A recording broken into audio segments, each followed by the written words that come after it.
Hello everybody, welcome to my YouTube channel, Kendall's Nook. Newt says hi.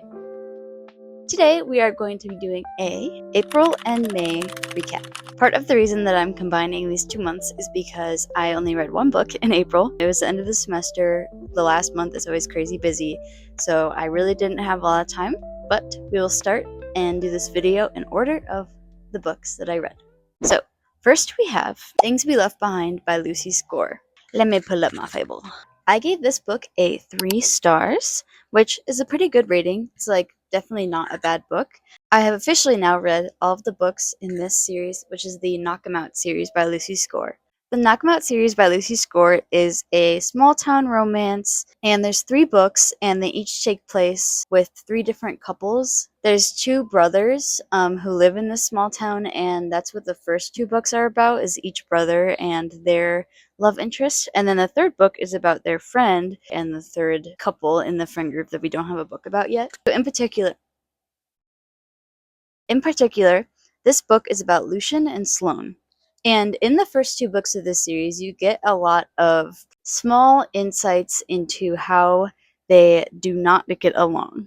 They're always bickering, they can't stand to be together.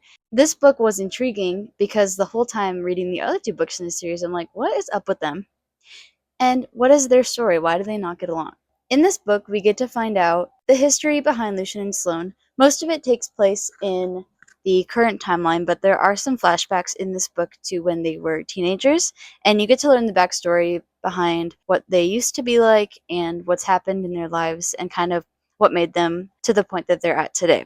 Overall, this is definitely a slow burn. The only thing that I didn't love about this book, and this might just be me, but I don't love a ton of spice.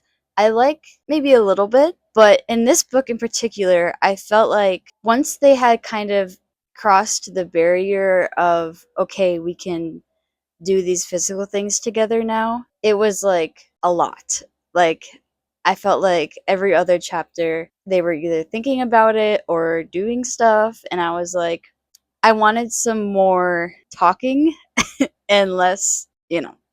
But this book did not lack emotional depth. There was definitely topics that were heavier that were addressed in this book, so I would check trigger warnings, but they were addressed in a good way. And I think that overall, I did feel satisfied with their story, and I felt satisfied with how it ended. I just think this book was a little too spicy for me, and it is kind of slow, but overall, I enjoyed it. I really like Lucy Score's writing. She's really good at writing banter. I always am laughing when I'm reading her books, and I tabbed all of the books in this series just for fun. And it's really easy to find cute moments, and found family is a big part of this book with the friend group that we have and experiences they've all been through together.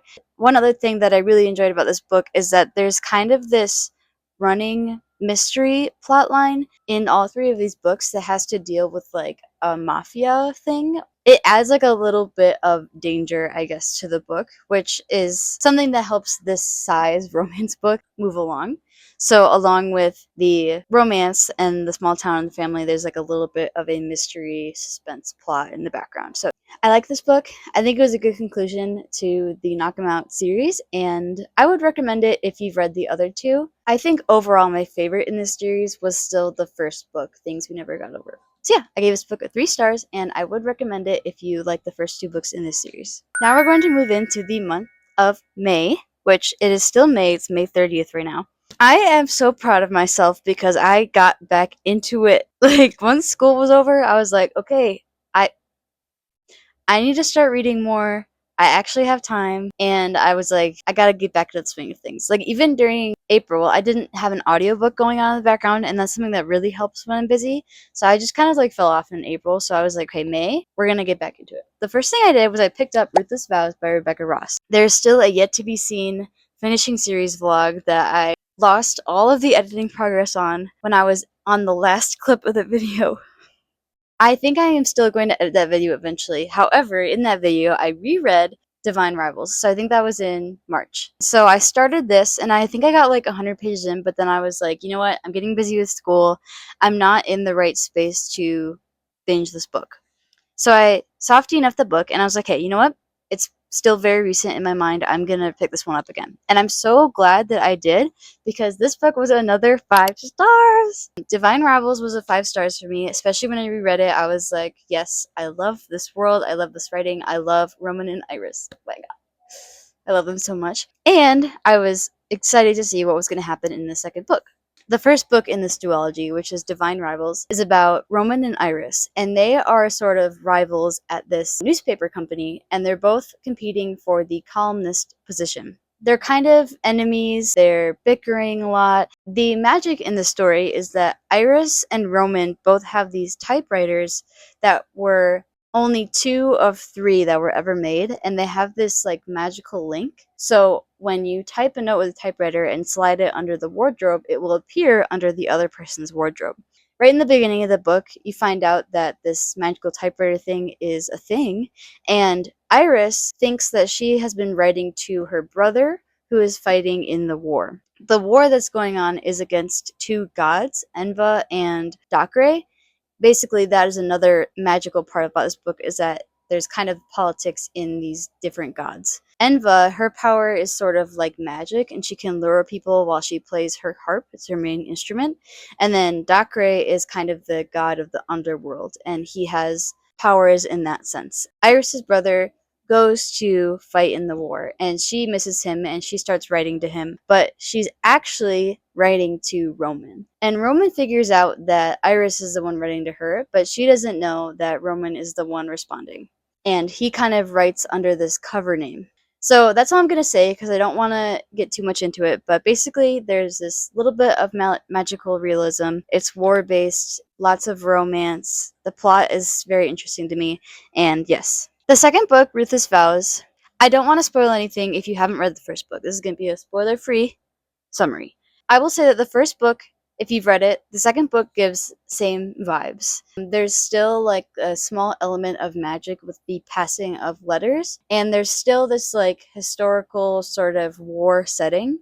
And that's really interesting to me, and I've actually been getting into that more lately. The way that Rebecca Ross has this very descriptive writing is very like immersive to me. Like, it was really easy for me to start reading this book and just be super enthralled into her world and feel like I was there with the characters. I really like the setting that she describes, and along with that, the characters that she creates are just really, really great.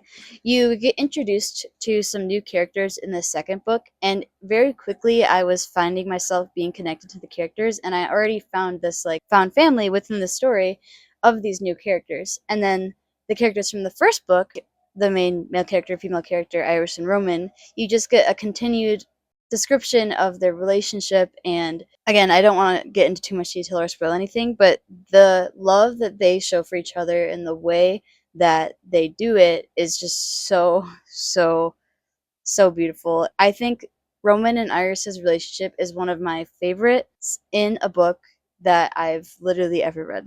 Like, so good. And I tapped this one too, because there's just so many beautiful moments. Also, like, this book, the plot did not ever get boring to me. Like, I was never bored. I think I made like a reading sprint, and I read this last 130 pages in 2 hours. And I normally don't read that fast, but I was just like so excited and immersed in the ending of this book. I read all of it in 2 hours, and I don't know what to say. I just really enjoyed this book, and as soon as I was done reading it, I was like, yep, that was 5 stars, because I would reread it.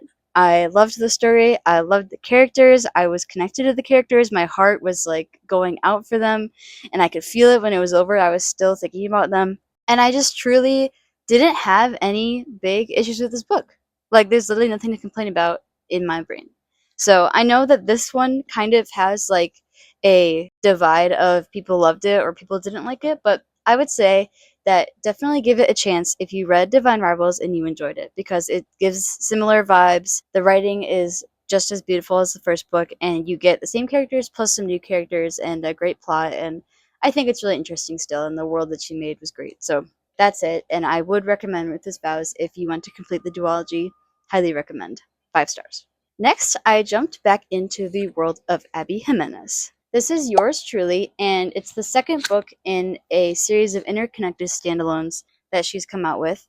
The first book is called Part of Your World, and the third book is Just for the Summer. So I read Part of Your World, I think about a year ago at this point, and I remember really enjoying that book. I don't like remember all the details. I remember the general premise. Overall, I liked it, and I knew that I had this book physically and the third one, and I needed an audiobook. So I was like, you know what? I'm going to pick up yours truly because I generally like to listen to romances on audiobook because they're easy, usually pretty light, or if there is depth, it's easy to listen to. I feel like with fantasies, I prefer a physical read because I can like see the words and really take in what I'm reading because it's usually more world building and stuff. But with this, it's like, yeah, I'm just like watching a movie or something. And I'm very visual when I listen or read things, so it is kind of like I'm watching a movie. I picked this one up and I really like this book. I gave it a 3.75 stars, which I think I'm going to move it up to 4 stars. Yours truly is about, what are their names? Brianna and Jacob, and they both work in the hospital, and they kind of get off to a not so great start. Jacob's first day in the hospital, I think he loses like 8 patients or something in that one day, and they're calling him like the death nurse or something. It's not that exactly, but basically he doesn't start out great, and Brianna is not the kindest to him on his first day. And you learn about this very quickly in the book, but Jacob struggles with anxiety. And the way that Abby Jimenez wrote about his anxiety was very transparent, and I really, really liked how she depicted it. As a girl who struggles with anxiety herself, I could relate to Jacob, and I could really understand what was going on in his mind. And I think having that insight into how he was thinking really, really helped me to understand any things he was struggling with. In order to kind of help his anxiety and redeem his relationship, his new relationship with Brianna, he starts writing letters to her. And they kind of pass these notes back and forth in the office and start to get to know each other. And it's like so cute. Like that beginning part of this book where they're passing notes to each other is just like really, really, really cute to me. And then eventually, the only other thing I'll say about the premise of this book is that there is a fake dating thing going on because Jacob's brother is getting married to his recently broken up with ex-girlfriend. So basically Jacob broke up with his ex-girlfriend and now she's getting married to his brother. And so his whole family is like, are you okay? Like, how are you okay with this? And Jacob cares so much about the people around him that he's just trying to prove that it's okay and he wants his brother to be happy and he doesn't want his family to be worried about him. So he asks Brianna if she will be a fake girlfriend for him so that he can show his family that he's moving on. That's all I'm going to say. There's some other things that happen with Brianna. There's connections to other characters in Part of Your World. And I only really have one main issue with this book, and I guess I'll get that out of the way first. The only thing that annoyed me was the miscommunication trope. It's just because I felt like there was a way for things to move along a little quicker in this book, and there was a way that the female main character was thinking that kept getting on my nerves because if they had just talked to each other about it and really told each other how they were feeling, it would have been resolved in like a minute. However, take that with a grain of salt because the female main character has some traumatic things that she went through that are the cause of her not being able to trust as well and not being able to communicate as well. The only thing is that I didn't really learn those things until the very end of the book. We kind of get to know her backstory. So in that way, I was annoyed with her for a lot of the book, but then at the end of the book, it was kind of like a redemption. I was like, oh, okay, well, this makes a lot more sense now, and I wasn't as annoyed with her, but I wish that I had known sooner so that I could like understand her thinking more throughout the book. Other than that, this book was really, really great. Though, just my favorite thing. Jacob is one of my new favorite book boyfriends because of just the way he loved Brianna so much. And because you saw so much insight into his anxiety, I just loved how you could truly see how much he cared about her and that he really just wanted the best for her. And it was the same for Brianna. Like, she really understood his anxiety and was so good with helping him and not overwhelming him, and they understood each other, and it was just really, really sweet. So that was yours truly. I really enjoyed it. I'm giving it a 4 stars. Okay, guys. This next book is The Nightingale by Kristin. 5 stars, guys. I'm just realizing right now this is like such a good reading month for me. Oh my gosh, this book is so good. This is my first Kristin Hannah book I've ever read, and I was not disappointed. I heard that her books were emotional, I heard that they were real, and I was not let down in any way. The Nightingale is basically a story set in the World War II era in France, and you kind of get the perspective of these two sisters who, in their own ways, are fighting for their lives, fighting for France, and going through everything with the Germans and the Nazis in the war. The two main female characters are Vianne and Isabel. So Vianne is the older sister, and her role is basically just trying to keep her family safe. She lives in a smaller town outside of Paris, and she goes through so many things trying to protect herself and her family and the people that she really cares about. You kind of see for her perspective how hard it just was to survive. And then Isabel has always been a little more rambunctious and a little more kind of like a risk taker. And whenever things starts to happen, the Germans start to invade, she takes great measures to risk a lot of things, risk her life, risk not seeing her family ever again, to do some really crazy and important things in the war. I think that just going in knowing that there's so much that happens in this story, you're going to connect to the characters so much. I felt so much for all these characters. Like, literally, I think I posted on my Fable like 15 pages into this. I was like, I'm already connecting to these characters, and I'm only 15 pages in. I'm really in for a doozy.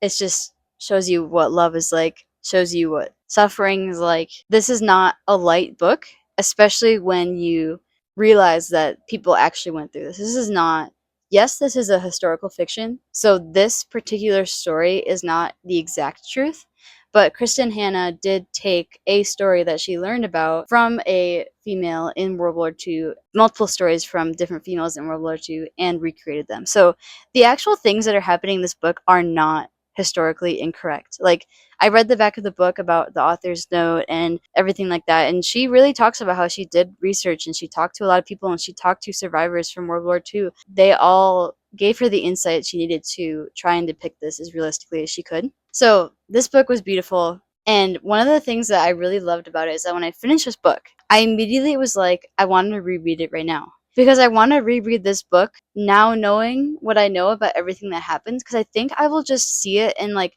a whole new way. I've never finished a book before and then immediately when being done with it thought, I want to reread it right now. Like, I've never thought that before. Like, I still want to reread this right now. Just, this book was amazing.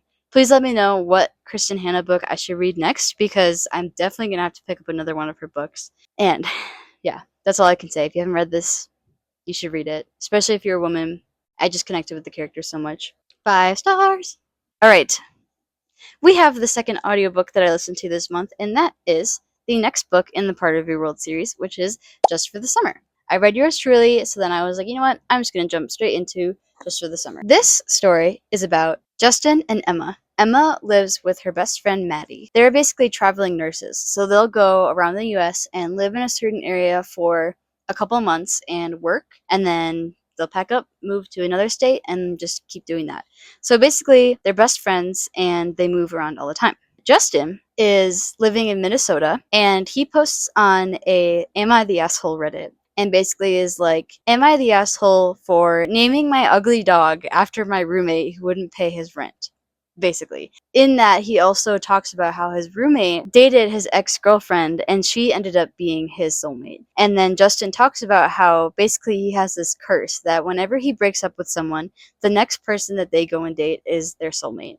Emma sees this post when she's with Maddie and she's like, oh my gosh, the same thing happens to me. When Emma breaks up with someone, the next person that they find is their soulmate.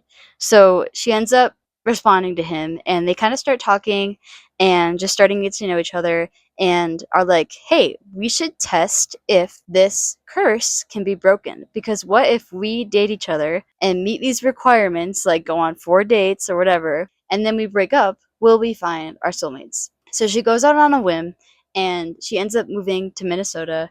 The story goes from there. You learn a lot about Emma and Justin, and they both have Abby Jimenez does a great way of writing emotional depth and having way more than just the romance to her stories. So both Emma and Justin are going through some hard family things. There is a interesting relationship between Emma and her mom that we go through, and the same with Justin and his mom, and he has to take care of his siblings, and there's a lot of talk about trauma and kind of like PTSD and anxiety, and definitely read trigger warnings for this, but I just loved the depth of this book, and I actually gave this one a 4.5 stars. I think I liked it even more than yours truly, and I'm pretty sure I gave Part of Your World like a 4, maybe 4.5. It was so long ago, I don't remember my rating, but I do remember liking that book a lot too, but I think this one is my favorite. Like, I would do this one, then Part of Your World, and then yours truly. One of the reasons why I loved this book is because the, like, conflict was not because of them. Like, the conflict that happens in the book is kind of because of outside sources. So it felt really realistic, and it wasn't like what I was annoyed with in yours truly, where it was miscommunication. Like, they both really were honest with each other, and I really liked that about this book, and worked through their problems in a very mature way. There was a lot of found family in this book. The relationship was super cute, and the setting's really cute because they're like in Minnesota, and Maddie and Emma end up living on this like tiny island, which is really fun, and they can only get from the island to anywhere else with like a boat, and it's just like kind of funny and brings up some funny situations, and I just really enjoy this one. I think that these characters are going to stick with me. Both this couple and yours truly I've thought about since I finished the books, which I think really says something about Abby Jimenez's writing. I would definitely recommend her Part of Your World Interconnected Standalone series, and I think that they all are worth reading. Like, I don't think you should just pick up one of them. I think you should pick up all three. And reading them in order is fun because there's definitely cameos, especially in this book, to other characters. I think that's fun when there's like little connections like that. So I loved this book, and I gave it 4.5 stars. Okay, we have 2 more books to talk about because I'm currently in the middle of them, and we'll probably be finishing them soon. So I'm gonna give like my as of now reviews, but they might be in the next, like, it might be in another monthly wrap up. This one's exciting. I am just over halfway through A Court of Mist and Fury. So I read ACOTAR 2 years ago, and then I reread it like less than a year ago in preparation to just finally read the whole series. And now that I'm on summer break, I'm doing it. I'm just going to read all of them all at once and really immerse myself in this world. So far, I'm really enjoying this book. Basically, the first book, A Corner of Thunder and Roses, if you don't know about it and haven't read it, it is about Feyre. She basically lives with her family of 2 sisters and her father. And her father loses his wealth as a merchant, so then Feyre basically has to become the provider for the family. So she's out hunting, she sells what she hunts to get food for them, and one day she's hunting and she sees a wolf. And it's kind of an abnormally large, strange looking wolf, but she's like, you know what? I'm gonna shoot it with my one ash arrow, which in this universe, across this wall, it separates the mortal mortal realm from the Fey realm. And Fey is basically, this mythical creature, kind of looks like a human, but they have some sort of power. So basically, there's not a good relationship between the humans and the Fae, and the humans basically see the Fae as dangerous. So Feyre lives close to this wall, and she sees this wolf, and she's like, probably not, but there's a chance that this might be a fairy. So she shoots it with her one ash arrow, which the ash, is it ash? Iron? Might be iron. But basically, it's supposed to kill a fairy. So she does kill the wolf, she skins it, takes it back to her family.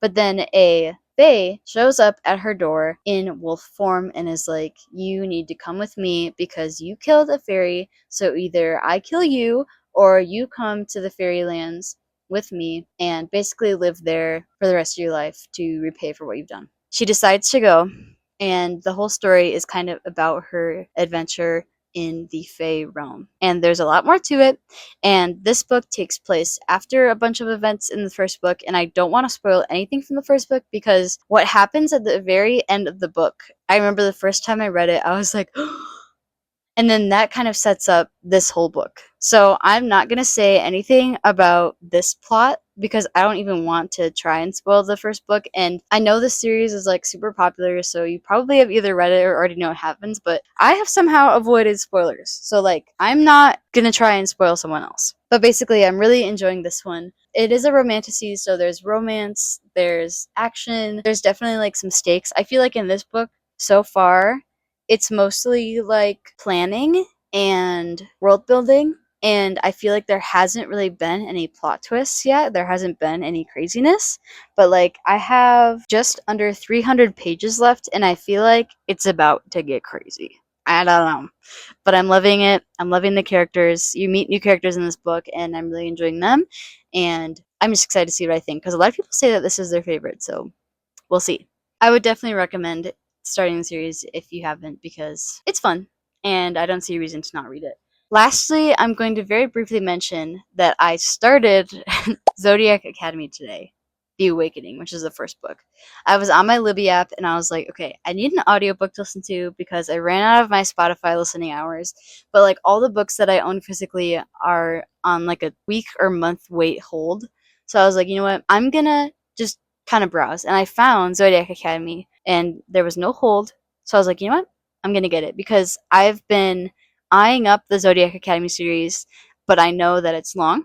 I know that it's like kind of trashy, and I didn't want to buy the physical books because I didn't know if I was going to enjoy it. So I'm maybe in the future considering getting an e-reader. So I was like, maybe if I get an e-reader, I'll try and get them on there. But I saw the audiobook and I was like, maybe now's the time.